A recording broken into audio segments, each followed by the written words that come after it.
ஸ்ரீராமச்சந்திர பரபிரம்மணே நமஹ. நம்ம நிறைய சொன்ன அனுபந்தமான வார்த்தைகளை பார்த்துட்டே வரோம். அதில் இப்போ நம்ம பார்க்க போகிற வார்த்தை வசிஷ்டர் ராமர்கிட்ட சொன்னது. இந்த உலகத்தில் பிறந்த ஒரு மனுஷனுக்கு தாய், தந்தை, ஆச்சாரியன்னு 3 குருமார்கள் உண்டு. இவற்றில் தாயும் தந்தையும் மனுஷனுடைய பிறப்புக்கு காரணமாகி நின்னா கூட அவனுக்கு அறிவை புகட்டுறவன் என்னமோ ஆச்சாரியன்தான்.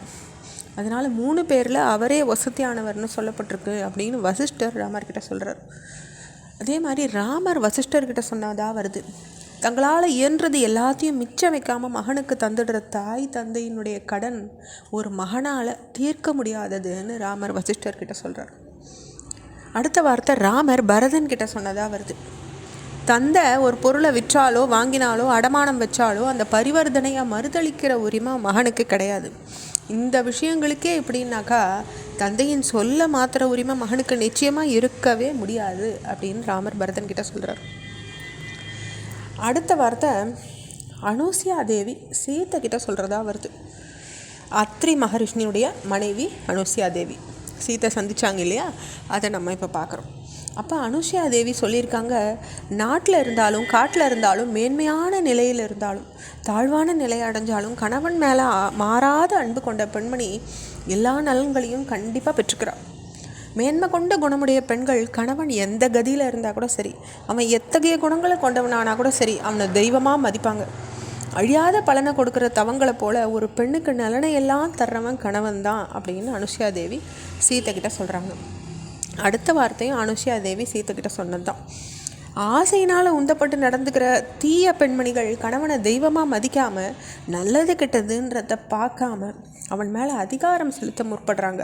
அப்படியான பெண்கள் நிந்தனைக்குரியவான்னு அனுசியா தேவி சொல்கிறாங்க. அடுத்தது வார்த்தை சில ரிஷிகள் ராமர்கிட்ட சொல்கிறதா வருது. மக்கள்கிட்டேருந்து 6ல் 1 பங்கு வரி வசூலிச்சுட்டு அவளை தான் குழந்தைகள் போல் காப்பாற்றாமல் விடுற அரசன் பெரும் அநீதியை அழிச்சவனாராம். தான் பிள்ளைகளை காப்பாற்றுறது போலவும் தான் உயிரை காப்பாற்றி கொள்வது போலவும் எல்லா மக்களையும் காப்பாற்றுற அரசனுடைய புகழ் மேல் உலகத்துலேயும் போய் நன்னா விளங்குறது. கிழங்குகளையும் கனிகளையும் தின்றுண்டு கடும் தவம் புரிகிற ரிஷிகள் அடையிற பலனில் 4ல் 1 பங்கு அந்த மாதிரி அரசனை போய் அடையிறது அப்படின்னு சில ரிஷிகள் ராமர்கிட்ட வந்து சொல்லியிருக்காங்க. அதே மாதிரி சீத்தை ராமர்கிட்ட சொல்கிறதா வருது. மிகவும் நல்ல மனுஷா கூட சந்தர்ப்ப சூழ்நிலையின் காரணமாக தங்களையும் அறியாமல் தர்மத்துக்கு விரோதமான பாதையை போய் அடைஞ்சுடுறாங்க. விருப்பத்தினால ஏற்படுற விளைவுகளை தவிர்க்கிறதுனால மட்டுமே இந்த நிலையிலேருந்து ஒரு மனுஷன் தப்ப முடியும்.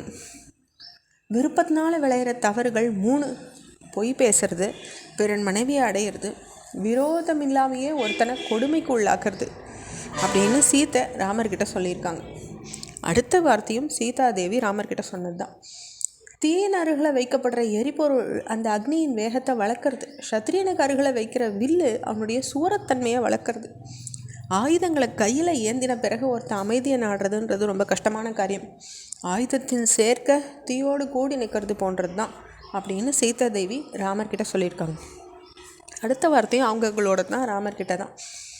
அறம், பொருள், இன்பம், வீடுன்ற 4 நிலைகளுக்கும் அறம் தான் அஸ்திவாரமாக இருக்குது. இந்த உலகமே தர்மத்தினால காப்பாற்றப்படுறது. உடலை வருத்தி ஸ்ரத்தையோடு தவம் புரிகிறவன் தர்மத்தின் பாதையை போய் அடையிறான். அந்த நலம் எளிசில் பெற்றுக்கூடியதில்லை. ஏன்னா அறத்தை போஷிக்கிறது அவ்வளவு கஷ்டமான விஷயம்னு சீதாதேவி சொல்லியிருக்காங்க. அடுத்த வார்த்தை அகஸ்தியர் ராமர்கிட்ட சொல்கிறதா வருது. ஒரு மனுஷன் நன்னா இருக்கும்போது அவன்கிட்ட அன்பு காட்டுறதும் அவனுக்கு சோதனைகள் வரும்போது அவனை விட்டு விலகிறதும் ஜீவராசிகளின் சிருஷ்டி ஆரம்பித்த காலத்துலேருந்தே பெண்கள் இயற்கையாக இருந்துடுறது. பெண்கள் மின்னலை போல் கண நேரத்தில் மாறும் தன்மை உடையவங்களாக இருக்காங்க. ஆயுதங்களை போல் கூர்மையானவங்களாக இருக்காங்க. கழுகை போல் சூறக்காற்றை போலவும் வேகமுடையவாளாக இருக்கான்னு அகஸ்தியர் வந்து ராமர்கிட்ட சொல்கிறார். அடுத்த வார்த்தை லக்ஷ்மணன் ராமர்கிட்ட சொல்கிறதா வருது. பொதுவாக மனுஷர்களுடைய தாயாரின் குணத்தை கொண்டவாளாக தான் விளங்குறான். தந்தையின் குணத்தை கொண்டவாளாக விளங்குறது இல்லை அப்படின்னுட்டு உலகத்தில் பேசப்படுறதா லக்ஷ்மணன் சொல்கிறார் ராமர்கிட்ட. இதனுடைய தொடர்ச்சியை அடுத்த பகுதியில் பார்க்கலாம்.